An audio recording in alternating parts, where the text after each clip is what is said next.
भाई साहब, जिस तरह से आप शिक्षा प्रदान करते हैं ना, उस तरह अगर आपको ये समझाना होता कि ये इलेक्ट्रॉन क्या होता तो कैसे समझाते? ये सख्त है एकदम। हाँ। ठीक है, तो ये चक्कर पकड़ नहीं करते हैं इधर उधर। तो न्यूट्रॉन हो गए ये, इनको न प्लस से मतलब है न माइनस से मतलब है। ये हो गए न्यूट्रॉन और हम हो गए प्रोटॉन। ये दोनों एक साथ रहते हैं न्यूक्लियस में, तो हम एक साथ बैठे हैं। हम है प्लस, जितना हम प्लस है ना ताकत में, आप हैं इलेक्ट्रॉन उतना ही माइनस में है। अब हम चाहेंगे आपको खींचे, आप चाहेंगे हमको खींच ले, बस दोनों दम लगाएंगे तो आप ऐसे घूमने लगेंगे। ये बहुत बढ़िया। ये गोल गोल जिंदगी भर नहीं भूलूंगा तो जो अभी आपने सिखाया है। ये किसी किताब में नहीं लिखा होगा ये जो आपने आज हमको पढ़ाया। वाह क्या बात है, बहुत खूब। जितने सब बैठे हैं यहाँ पर सख्त लौंडा टी शर्ट पहने हैं। सर इसकी कहानी क्या है?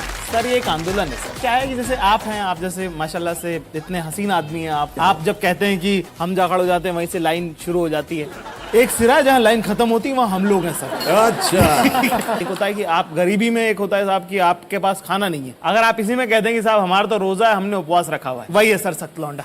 अरे भाई साहब क्या बात कही है आपने।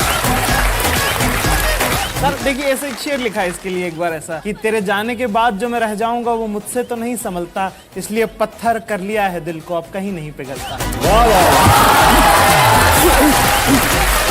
ये होता था कि ग्रेजुएट बनना चाहिए, किसी भी तरह से पढ़ लिख करके हम पास हो गए, ग्रेजुएट हो गए। तो ग्रेजुएट के बाद हम लोग जो 5-6 मित्र जन थे, शाम को बैठा करें अकेले, मैं यार क्या यार कुछ नौकरी वोकरी मिली क्या? बोले नहीं कुछ नहीं हुआ यार। एक दिन क्या हुआ, एक लड़का था वो बोला यार हम बताएं आपको हमारा प्रॉब्लम क्या है। हमारा प्रॉब्लम है ये कि हमारे बाप ने हमको पैदा क्यों किया था।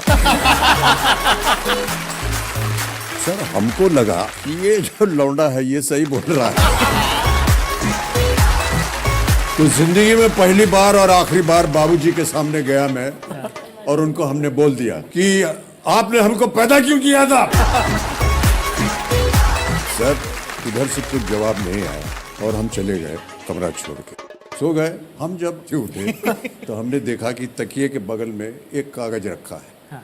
वो कागज में एक कविता लिखी है बाबूजी ने। तो वो कविता हम आपको सुनाना चाहें कि जिंदगी और जमाने की कश्मकश से घबराकर मेरे बेटे मुझसे पूछते हैं कि हमें पैदा क्यों किया, और मेरे पास इसके सिवा कोई जवाब नहीं कि मेरे बाप ने भी बिना पूछे मुझे क्यों पैदा किया,